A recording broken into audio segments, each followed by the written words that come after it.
Hello my student, आप सभी को अपने चैनल एग्जाम प्री में स्वागत है। आप लोग कैसे हैं? अच्छे होंगे, मस्त होंगे, ज़बरदस्त होंगे। तो आज जो है क्लास 10th का मॉडल पेपर 3 लेकर आए हैं। वो भी क्या है? साइंस का, ठीक है। साइंस का जो है मॉडल पेपर 3 होने जा रहा है। इसमें 80 क्वेश्चन रहने वाला है। तो वीडियो को शुरू से अंत तक बने रहेगा, तभी आपको ज़्यादा से ज़्यादा लाभ मिल पाएगा। वीडियो अच्छा लगे लाइक करिए, शेयर करिए, चैनल को सब्सक्राइब करिए और सपोर्ट करिए। जल्दी से जल्दी, जितना जल्दी आप लोग सपोर्ट कर सकते हैं, 100 के सब्सक्राइब पूरा देना है, ठीक है। जल्दी से जल्दी आपकी टारगेट है 100 के, ठीक है। 10 के तो पार कर चुके हैं, अभी 10 गुना अभी इसको करना है, ठीक है।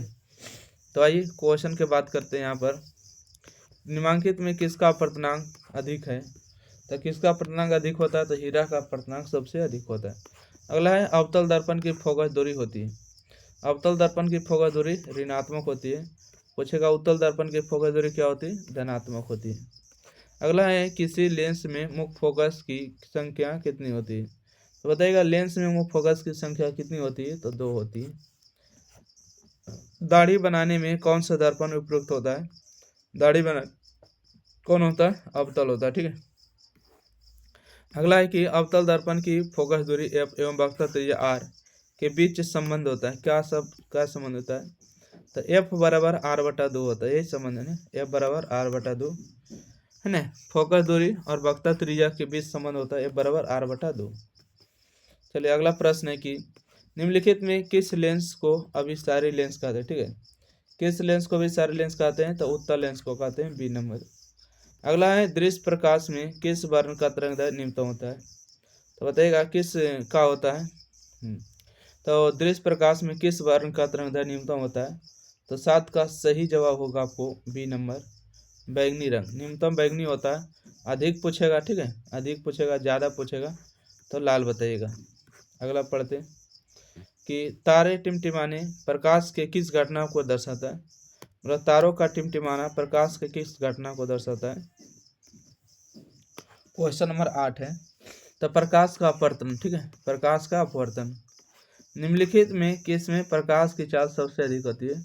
तो किसमें जो प्रकाश की चाल सबसे अधिक होती है? तो निर्वात में होती है, सी नंबर। ओके, किसमें होती है? तो निर्वात में होती है, सी नंबर होगा। प्रकाश के अपवर्तन के कितने नियम है? प्रकाश के अपवर्तन के 2 नियम है। अब पूछेगा परावर्तन के कितने नियम है, ठीक है। तो याद रखिएगा अपवर्तन और परावर्तन के 2 ही नियम है।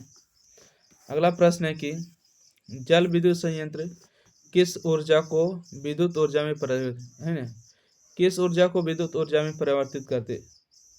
तो 11 का सही जवाब आप लोग के बीच में होगा स्थिति ऊर्जा, ठीक है। जल विद्युत संयंत्र किस ऊर्जा को विद्युत ऊर्जा में? तो स्थिति ऊर्जा को विद्युत ऊर्जा में करती है। अगला हुआ जलता हुआ मोमबत्ती बदलता है, किस में बदलता है? तो जो जल रहा है मोमबत्ती वो किस में बदलेगा?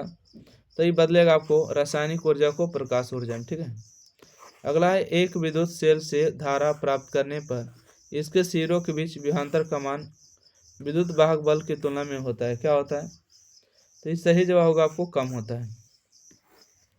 अगला है कि प्रतिरोधों का मान बढ़ाने के लिए प्रतिरोधकों को जोड़ा जाना चाहिए। तो 14 का सही जवाब होगा आपको बी नंबर, श्रेणी क्रम में, ठीक है। किस में होना चाहिए? श्रेणी क्रम में। चलिए अगला बढ़ते हैं 15 नंबर प्रश्न के साथ। क्वेश्चन नंबर देखिए 15 में है कि विद्युत चुंबक बनाने के लिए प्रायः किस छड़ का उपयोग होता है? तो विद्युत चुंबक बनाने के लिए प्रायः किस छड़ का प्रयोग होता है? 15 का भी होगा नरम लोहा का। अगला उच्चतर ताप पर कौन सी प्रक्रिया पूरी की जाती है? ठीक है, उच्चतर ताप पर कौन सी प्रक्रिया पूरी की जाती है? 16 का सही जवाब ए नंबर होगा, नाभिकीय विखंडन। अगला है सौर ऊर्जा को सीधे विद्युत में बदलने वाली युक्ति है, तो कौन होगी? तो सौर सेल होगा, ठीक है। सौर ऊर्जा को सीधे विद्युत में बदल दे उस सौर सेल होगा।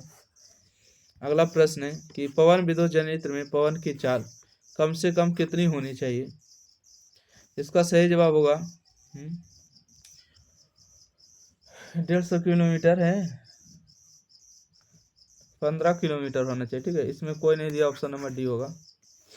अगला बढ़ते हैं, ऑप्शन नंबर डी होगा। अगला कि सेल का विद्युत वाहक बल होता है, ठीक है, सेल का विद्युत वाहक बल होता है, ऑप्शन नंबर बी, सेल द्वारा इकाई आवेश पर किया गया कार्य।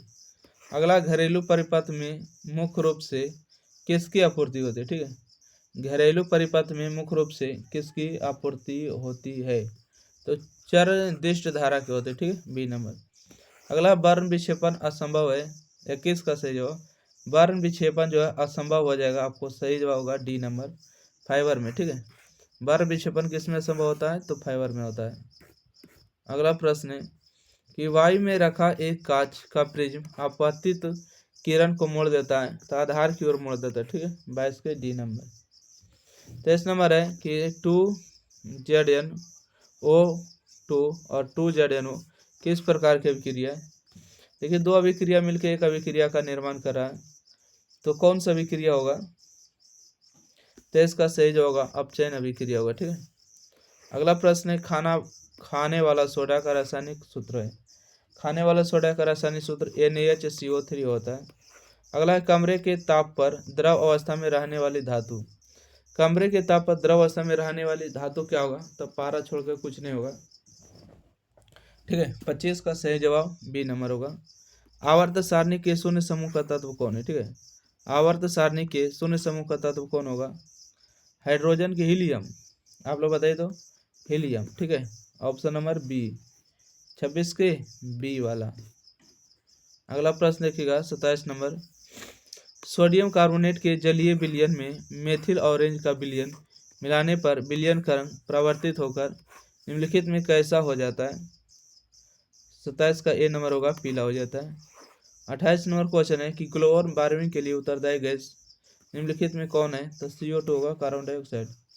अगला क्वेश्चन 29 नंबर है, गंधक की परमाणु संख्या होती है? गंधक की परमाणु संख्या 16 होती है। क्वेश्चन नंबर 30 देखिएगा कि अम्ल का जलीय विलयन, ठीक है, एक सेकेंड, कहते हैं अम्ल का जलीय विलयन विद्युत का संचालन करता है क्योंकि अम्ल जल में क्या होती है? तो 30 का जो सही जवाब होगा आयनित होती है। ठीक है, अम्ल का जलीय विलयन विद्युत का संचालन करता है क्योंकि अम्ल जल में क्या होती है? आयनित होती है, ए नंबर। अगला प्रश्न देखिएगा क्वेश्चन नंबर 31 में कि अधिकतर धातु के ऑक्साइड होते हैं। ठीक है, अधिकतर धातुओं के ऑक्साइड कैसे होते हैं? तो हो जाएंगे क्षारीय होते हैं। सोने में निम्नलिखित में कौन सी धातु मिलाकर मिश्र धातु तैयार की जाती है? सोना के साथ क्या चीज मिक्स किया जाता है? तो CO, कॉपर को मिक्स किया जाता है। चलिए अगला बढ़ेगा 33 नंबर प्रश्न के साथ है। अगला कि NaCl AgNO3 AgCl, ठीक है, NaNO3 किस प्रकार की अभिक्रिया है? किस प्रकार की अभिक्रिया है? तो इसका सही जवाब द्विविस्थापन अभिक्रिया है। बताएगा सिलिकॉन है। 34 का सही जवाब सिलिकॉन एक उपधातु है। ठीक है, सिलिकॉन है तो एक उपधातु है। कहते हैं वे तत्व जिनके बाहरी सेल पूर्ण भरे होते हैं क्या कहलाते हैं? 35 का सही जवाब होगा उत्कृष्ट गैस कहलाते हैं। ठीक है, वे तत्व जिनके बाहरी सेल पूर्ण भरे होते हैं क्या कहलाते हैं? उत्कृष्ट गैस। अगला प्रश्न है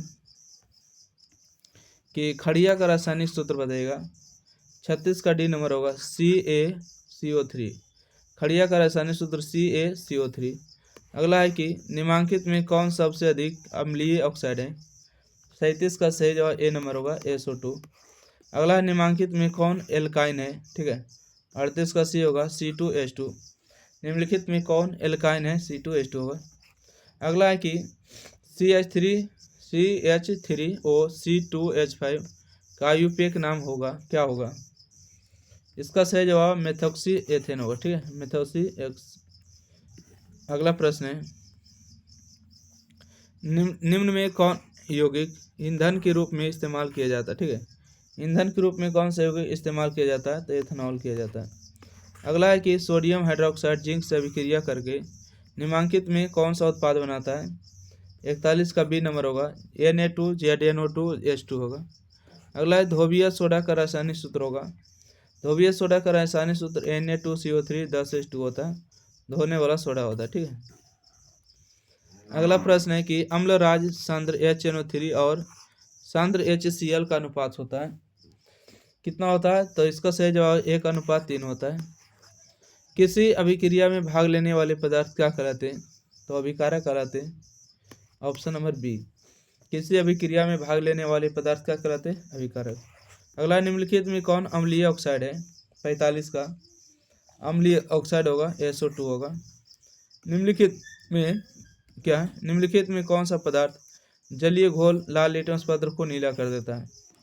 कौन सा पदार्थ जो है जलीय घोल को लाल लिटमस पत्र को नीला कर देता है?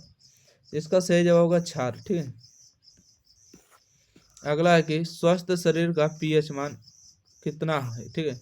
स्वस्थ शरीर का पीएच मान 7.0 से 7.8 तक है। ठीक है। अगला क्वेश्चन 48 नंबर है, निम्नलिखित यौगिक में कौन सा जल में विलेय है? ग्लूकोज जो है जल में विलेय है। निम्नलिखित में कौन अमलगम है? 49 का सही जवाब देगा। कौन अमलगम है? 49 का बी नंबर होगा, NaHG होगा। ठीक है, NaHG होगा। अगला प्रश्न है, निम्नलिखित में कौन सी धातु जिंक सल्फेट के विलयन से जिंक को विस्थापित कर देता है? 50 का सही जवाब सी नंबर होगा, कॉपर। ठीक है, क्या होगा? कॉपर। अगला प्रश्न है, ऑक्सीजन युक्त हृदय से शरीर के विभिन्न भाग में ले जाने वाले रक्तवाहिनी कहलाती है? क्या कहलाती है? तो इसको धमनियाँ कहलाती है। ठीक है, ऑक्सीजन को ले जाने का जो काम करती है धमनियाँ करती है। रक्त के हल्के पीले रंग के चिपचिपे द्रव को कहते हैं? क्या कहते हैं? तो इसका सही जवाब प्लाज्मा कहते हैं। ठीक है, प्लाज्मा। 53 नंबर क्वेश्चन है, यानी किन पौधों की पत्तियों का पर जो है स्टोमाटा अनुपस्थित होता है? तो एंजियोस्पर्म पर होता है। ठीक है, इसका सही जवाब एंजियोस्पर्म होगा। किन पौधे की पत्तियों पर स्टोमाटा अनुपस्थित होता है? एंजियोस्पर्म। अगला क्वेश्चन 54 नंबर, किण्वन क्रिया पाई जाती है? ईस्ट में पाई जाती है। किण्वन क्रिया ईस्ट में पाई जाती है। अगला प्रश्न है कि पूर्ण विकसित अंडाशय कहलाता है? पूर्ण विकसित अंडाशय क्या कहलाता है? तो फल कहलाता है। अगला देखिएगा 56 नंबर, ग्लूकोज का रासायनिक सूत्र है? तो 56 का सही जवाब क्या होगा? ग्लूकोज का रासायनिक सूत्र C6H12O। ठीक है, C6H12O हो जाएगा। अगला है कि निम्नलिखित में किस पौधे का प्रकाश संश्लेषी इकाई कहते हैं? किसे पौधे का प्रकाश संश्लेषी इकाई कहते हैं? 57 नंबर का सही जवाब होगा सी नंबर, क्लोरोफिल होगा। अगला है अंडोत्सर्ग का कारण है?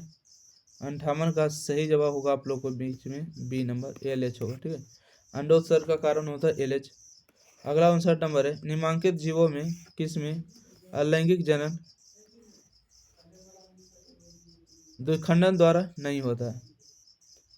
59 का सी होगा। ठीक है, एक सेकेंड। चलिए देखिएगा, क्वेश्चन नंबर आप आ चुके हैं 56 नंबर, कहते हैं ग्लूकोज का रासायनिक सूत्र बताए। ठीक है, ग्लूकोज का हो जाएंगे यानी कि C12H22O11। ठीक है, अगला प्रश्न देखिएगा, निम्नलिखित में किससे पौधे का प्रकाश संश्लेषी इकाई कहते हैं? ठीक है, किससे पौधे का प्रकाश संश्लेषी इकाई कहते हैं? तो 58 का सही जवाब होगा प्लास्टिड को। ठीक है, ऑप्शन नंबर बी। अगला बढ़े, क्वेश्चन नंबर 57 हो चुका है ना, 57 का सॉरी क्लोरोफिल को कहते हैं। ठीक है, ऑप्शन नंबर इसका सी हो जाएगा 57 का। 58 नंबर प्रश्न है कि अंडोत्सर्ग का कारण है? LH इसको बता चुके थे, 58 का बी नंबर। अगला, निम्नलिखित जीवों में किसमें अलैंगिक जनन द्विखंडन द्वारा नहीं होता है? ठीक है, तो 59 नंबर का सही जवाब होगा आपको ईस्ट में नहीं होता है। अगला प्रश्न है कि प्राकृतिक में ऑक्सीजन का संतुलन कैसे बना रहता है? ठीक है, प्राकृतिक में ऑक्सीजन का संतुलन कैसे बना रहता है? तो प्रकाश संश्लेषण द्वारा बना रहता है। चलिए अगला प्रश्न देखिए 61 नंबर। ठीक है, कहते हैं कि भोजन के पाचन में निम्नलिखित में किस रस की भूमिका होती है? ठीक है, भोजन के पाचन में किस रस की भूमिका होती है? तो पित्त रस, अग्नाशय रस, यंत्र रस और इनमें से सभी। तो इसका सही जवाब डी नंबर होगा। अगला, ट्रिप्सिन नामक एंजाइम पाया जाता है? ठीक है, ट्रिप्सिन नामक एंजाइम जो कहाँ पाया जाता है? तो अग्नाशय में पाया जाता है। अगला है कि आहार नल का सबसे लंबा भाग है? ठीक है, आहार नल का सबसे लंबा भाग कौन माना गया है? तो छोटी आंत माना गया। अगला है, मनुष्य में पाचन क्रिया का आरंभ कहाँ से होता है? तब मुख गुहा से होता है, मतलब मुख से आरंभ हो जाता है। अगला प्रश्न है कि निम्नलिखित में कौन सा वसा के पाचन में सहायक होता है? ठीक है, कौन वसा के पाचन में सहायक होता है? तो 65 का सही है आपको लाइपेज होगा। ठीक है, कौन सा वसा के पाचन में सहायक है? तो लाइपेज इसका करेक्ट आंसर है। अगला प्रश्न है कि ग्लाइकोलाइसिस की प्रक्रिया संपन्न होती है? ग्लाइकोलाइसिस की प्रक्रिया जो संपन्न होती है कहाँ होती है? कोशिका द्रव में होती है। अगला है कि ओजोन परत है, ओजोन परत है तो लाभदायी है, ऑप्शन नंबर सी। अगला प्रश्न है कि निम्नलिखित में कौन फूल में नर प्रजनन अंग है? ठीक है, कौन फूल में जो है नर प्रजनन अंग है? तो 68 का सही जवाब पुंकेसर होगा। अगला है कि पौधे में श्वसन क्रिया के अंतर्गत एटीपी के टूटने से कितनी ऊर्जा मुक्त होती है? 69 का सही जवाब होगा 30.5 हो जाएगा इसका सही जवाब। ठीक है, अगला प्रश्न बढ़ते हैं। क्वेश्चन नंबर 70 में देखिएगा, कहते हैं इथाइल अल्कोहल किस प्रकार के श्वसन से बनता है? ठीक है, इथाइल अल्कोहल किस प्रकार के श्वसन से बनता है? तावाबीय श्वसन। 71 नंबर प्रश्न देखिएगा, रक्त में उपस्थित कौन सी कणिकाएं श्वसन गैस के परिवहन में भाग लेती? ठीक है, रक्त में उपस्थित कौन सी कणिकाएं श्वसन गैस के परिवहन में भाग लेती है? तो इसका सही जवाब लाल रक्त कणिकाएं। ठीक है, अगला है पादप अपशिष्ट जमा होते हैं। ठीक है, पादप अपशिष्ट जमा होती है तो इसका सही जवाब होगा सभी में, पत्तियां में, छाल में, कोशिकीय है ना, कोशिकीय रिक्तिकाओं में। अगला, मनुष्य की आहार नाल का कौन सा भाग किसी एंजाइम को स्रावित नहीं करता है? मनुष्य की आहार नाल का कौन सा भाग जो है किसी भी एंजाइम को स्रावित नहीं करता है? तो इसका जो सही जवाब होगा आपको ग्रास नली नहीं करता है। चलिए अगला प्रश्न देखिएगा, क्वेश्चन नंबर 74 है, मूत्र की सांद्रता किसकी उपस्थिति पर निर्भर करती है? 74 का बी नंबर होगा ADH पर निर्भर करती है। अगला है कौन सा हार्मोन पौधे की वृद्धि से संबंधित नहीं है? 75 का डी नंबर होगा एब्सिसिक अम्ल होगा। ठीक है, अगला प्रश्न है, मानव हृदय किस तंत्र का भाग है? तो मानव हृदय किस तंत्र का भाग है? तो परिवहन तंत्र होगा। ठीक है, अगला है जीव विज्ञान की वह शाखा जो गुण के वंशानुक्रम के अध्ययन से संबंधित है? इसका होगा क्रमिक विकास होगा।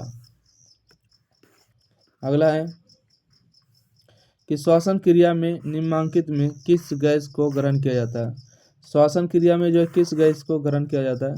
तो ये तो सभी लोग जानते होंगे है ना, श्वसन क्रिया में किस गैस को ग्रहण किया जाता है? तो O2 ऑक्सीजन को। अगला प्रश्न है, कहते हैं ग्लूकोज में कार्बन के कितने अणु होते हैं? ठीक है, ग्लूकोज में कार्बन के कितने अणु होते हैं? इसका सही जो होगा 8 होते हैं। मस्तिष्क में अनैच्छिक क्रियाओं का नियंत्रण केंद्र अवस्थित है? मस्तिष्क में अनैच्छिक क्रियाओं का नियंत्रण केंद्र अवस्थित है, कहाँ अवस्थित है? इसका होगा मेडुला में अवस्थित है, ऑप्शन नंबर ए। तो इस प्रकार से जो है आपको 80 क्वेश्चन कंप्लीट हो गया। वीडियो अच्छा लगा रहा है लाइक कर देना है, शेयर कर देना है, चैनल को सब्सक्राइब कर देना है।